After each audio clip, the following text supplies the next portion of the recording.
Paz, Senhor, irmãos, espero que todos estejam bem. Nós vamos dar início hoje à nossa última lição da Escola Bíblica Dominical, é a lição de número 13. Ela não vai servir só para concluirmos o trimestre, mas também ela vai trazer o compilado de tudo aquilo que a gente já estudou até aqui. Para isso, nós precisamos fazer uma reflexão, primeiro na Palavra de Deus, no episódio que vai ser o episódio base da aula de hoje, e em seguida fazermos uma reflexão sobre aquilo que toda a revista trouxe para nós até esse momento. Se você pode, se assente, pegue sua Bíblia, reúna os seus familiares, que nós vamos fazer a nossa leitura em classe. Amém? Para quem não tem a revista, a leitura será feita no livro de João, capítulo 3, do versículo 1 ao versículo 16. Vamos acompanhar a leitura. E havia entre os fariseus um homem chamado Nicodemos, príncipe dos judeus. Este foi ter de noite com Jesus e disse-lhe: Rabi, bem sabemos que és mestre vindo de Deus, porque ninguém pode fazer esses sinais que tu fazes, se Deus não for com ele. Jesus respondeu e disse-lhe: na verdade te digo, que aquele que não nascer de novo não pode ver o reino de Deus. Disse-lhe Nicodemos: como pode um homem nascer sendo velho? Porventura pode tornar a entrar no ventre de sua mãe e nascer?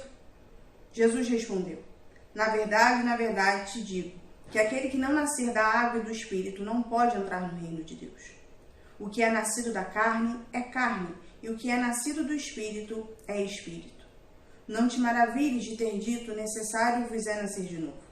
O vento assopra onde quer, e ouves a sua voz, mas não sabes de onde vem, nem para onde vai.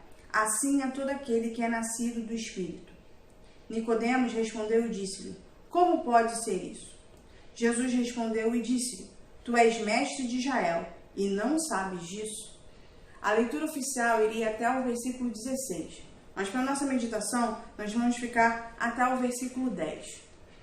Então, logo após a nossa aula, se você quiser meditar em todo o texto, eu recomendo que você vá até o final do versículo 16. Quando nós nos deparamos com o episódio de Nicodemos aqui, vem uma pergunta muito óbvia e que acaba batendo nas nossas vidas a todo momento. Existe perfeição? Ou melhor, existe homem perfeito?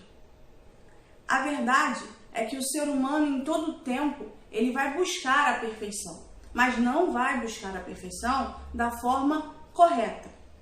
Ele sempre vai buscar essa perfeição da forma humana, da forma autossuficiente.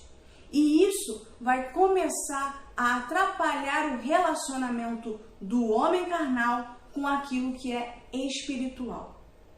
É fato que em toda a história humana o homem vai buscar a perfeição, a tal extremo que alguns homens da nossa história, em busca de uma sociedade perfeita ou de um homem perfeito, vai acabar destruindo aquilo que ele tinha antes, aquela sociedade que ele tinha antes. Ele vai causar guerra, fome, xenofobia, preconceitos estabelecidos por causa da busca da perfeição humana.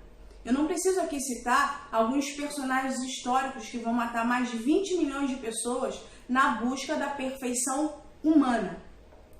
Essa busca da perfeição, ela é a resposta para aquilo que existe no homem, que o homem já sabe, mas que por algum motivo ele não quer admitir. O fato dele ser imperfeito e de que sozinho ele não pode alcançar a salvação.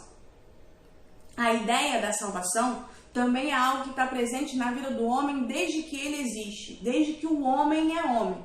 É só você olhar na sua TV a cabo, no seu cinema, né, quando a gente podia estar lá, que você vai ver que a maioria dos filmes produzidos nos últimos tempos são filmes de super-herói. O homem admite a salvação, mas por algum motivo ele não admite que essa salvação venha de Deus, ou principalmente na pessoa de Jesus. Nós admitimos um alienígena que é alérgico à criptonita, nós admitimos um adolescente que é mordido por uma aranha e vai soltar aí teias de aranha para salvar a humanidade, mas nós não acreditamos que a nossa salvação vem de Deus. É por isso que todas as vezes que a gente vai pregar a salvação ou explicar o plano da salvação, a maioria das pessoas tem grande dificuldade. Primeiro, porque Deus não é visível e o homem precisa da matéria para ele ter certeza das coisas. O episódio de Tomé deixa isso muito claro. Segundo fator é que admitir que se precisa de Deus para alcançar alguma coisa ou alcançar a salvação vai fazer com que o homem tenha que abrir mão daquilo que ele mais deseja ou daquilo que ele mais almeja, que ele vive o tempo todo, que é a sua carne. Se voltar para Deus significa ter que renunciar, e muitas vezes essa renúncia acaba sendo dolorosa ao ponto deles negarem a salvação para continuarem vivendo da forma como vivem. Quando a gente observa isso, a gente pode analisar alguns pontos principais para entender o homem perfeito, mas não um homem perfeito a nível carnal, mas um homem perfeito a nível de Jesus, ou seja, com a presença de Jesus, como diz o título da lição de hoje. Baseado nisso, nós vamos trabalhar 4 pontos principais. O primeiro ponto, a natureza da salvação. Segundo ponto, a justificação. Terceiro ponto, regeneração. E quarto e último ponto, que é a santificação. Esses 4 pontos, eles vão justificar como um homem, mesmo ainda vivendo em carnalidade, pode alcançar em Cristo Jesus a sua perfeição. Para isso, na nossa introdução, nós vamos analisar quem foi Nicodemos. O versículo 4 do texto lido diz assim: Como disse-lhe Nicodemos, como pode um homem nascer sendo velho? Porventura pode tornar a entrar no ventre de sua mãe e nascer? Essa pergunta de Nicodemos deixa muito claro que, apesar dele ser um fariseu reconhecido, príncipe dos judeus, conhecedor da Torá e da própria lei, ele não tinha noção do que a palavra dizia e orientava o tempo todo, estava mais voltado para um equilíbrio espiritual, para um retorno daquilo que é espiritual, do que necessariamente daquilo que era material. Nicodemos podia ser um excelente homem, podia ser bom, dar esmolas, orientar, advertir quando fosse advertido, ter pleno conhecimento de tudo aquilo que Deus disse, mas se ele não tinha a compreensão e a iluminação espiritual, a sua cultura não valia de nada. E isso prova que a nossa cultura ela é extremamente necessária, mas sem a orientação espiritual do Espírito Santo de Deus, tudo aquilo que temos não vai valer mais valor aquilo que ele estava lendo, aquilo que era literal, aquilo que era material, do que aquilo que realmente era espiritual. E isso, hoje em dia, acontece dentro das nossas igrejas e fora dela também. Nós nos dedicamos ao estudo, à compreensão, a citar autores e nos esquecemos daquilo que realmente o Espírito Santo de Deus quer falar ao homem. Passando disso, agora que entendemos quem é Nicodemos, a gente precisa observar o que Jesus vai falar para ele no versículo 5. No versículo 5, Jesus vai dizer assim: aquele que não nascer da água e do Espírito. O fato aqui é que Jesus deixa muito claro que para alcançar o reino dos céus existe condição, há uma condicional. E que condicional é essa? Vamos lá, é prático. Se você pegar um contrato de trabalho, você vai observar que numa sociedade, para que ambos tenham aí o direito de desfrutar dos recursos, existem cláusulas. E essas cláusulas precisam ser cumpridas. A mesma coisa acontece dentro do Evangelho para se alcançar a salvação ou para se alcançar o reino de Deus. Ou a perfeição, desculpa. Observado isso, Jesus vai dizer, existem 2 coisas que você precisa fazer, existem 2 coisas que você precisa passar para que você alcance o reino de Deus. Porque para Nicodemos, Jesus só estava salientando 2 tópicos e para nós existem tantos outros tópicos que precisam ser. Primeira coisa, Nicodemos já era um conhecedor da palavra. Segunda coisa, ele já praticava de alguma forma a palavra. Só que o problema dele estava na terceira coisa. Qual era a terceira coisa? O fato dele não se voltar espiritualmente para aquilo que era essencialmente espiritual. Então vamos lá. A água e do Espírito. Água.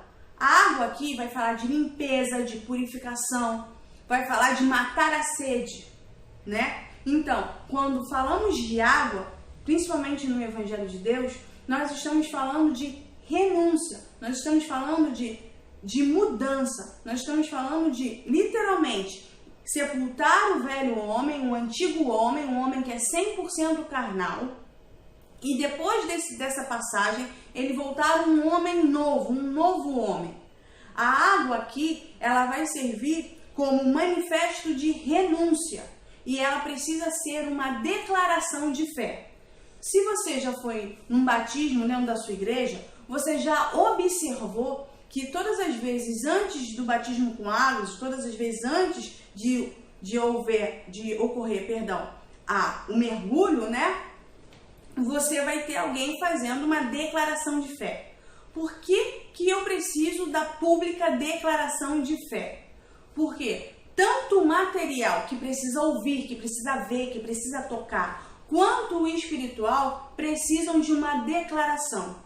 Quando o homem declara que ele acredita em Cristo Jesus e que tem Jesus como seu único e suficiente Salvador, declarado para toda a igreja, para um grupo público, ele está dizendo, tanto materialmente quanto espiritualmente, que agora ele pertence a Deus e que ele está renunciando à prática do velho homem. É por isso que ele precisa da declaração e a profissão de fé. Ela é importante porque ela aí vai suprir as necessidades dos dois lados. Quando há o sepultamento do velho homem, eu já declarei essa renúncia pública, quando eu retorno um novo homem, uma nova mulher. Mas para chegar nesse ponto, eu precisei passar pelo arrependimento. E é aí que entra o Espírito. Todas as vezes que um pregador está terminando a sua mensagem e está se preparando para o apelo, é altamente necessário, e é comum a igreja saber disso, que a igreja esteja em profundo espírito de oração. Porque ali naquele momento há uma disputa, há uma guerra espiritual entre aquilo que é de Deus e aquilo que não provém de Deus, para que o homem tome uma decisão. Esse conflito não é só um conflito espiritual, mas também é um conflito interno. Por isso que quando vocês observaram as outras lições, nós começamos essas lições falando da diferença do homem no fato dele ser dividido em corpo, alma e espírito. Naquele momento ali do apelo, por mais que ele esteja, o homem ou a mulher esteja sensibilizado, há um conflito interno, fora o conflito exterior que ocorre ali. Nesse conflito interno, a alma e o espírito estão brigando, a carne e o espírito estão brigando. Por quê? Porque a carne quer continuar sendo carnal. Abrir mão de coisas carnais é muito difícil para a carne, porque é a essência dela. A alma está embutida de emoção, de tudo aquilo que ela deseja, então ela também entra em conflito. E o espírito, como a palavra diz, ele já está pronto, ele quer aquilo que é espiritual. Então esse conflito externo, esse conflito interno só pode ser mediado, só pode ser aí confrontado pela ação do Espírito Santo de Deus. Por isso que a gente sempre costuma dizer que quem convence é o Espírito Santo, porque aquilo que é espiritual só vai dialogar com aquilo que é espiritual. E como a nossa alma e o nosso espírito são espirituais, o único que pode intervir aí é o Santo Espírito Santo de Deus. Então, não é o homem que convence o homem de que Jesus é o caminho, a verdade e a vida. Não é a palavra somente, a literatura somente que convence o homem dos seus pecados. Não é a igreja, não é o louvor, mas sim a ação do Espírito Santo de Deus. Por isso que é tão importante que quando você for pregar, quando eu for pregar, nós sempre estejamos voltados para aquilo que o Espírito Santo de Deus nos direcionar. Porque conhecer a palavra é super, hiper, mega necessário. Mas estarmos voltados espiritualmente para a direção que Deus deseja é o que vai fazer toda a diferença. Amém? Chegamos assim à conclusão principal desse versículo. Qual é a conclusão? A natureza da salvação ela é espiritual.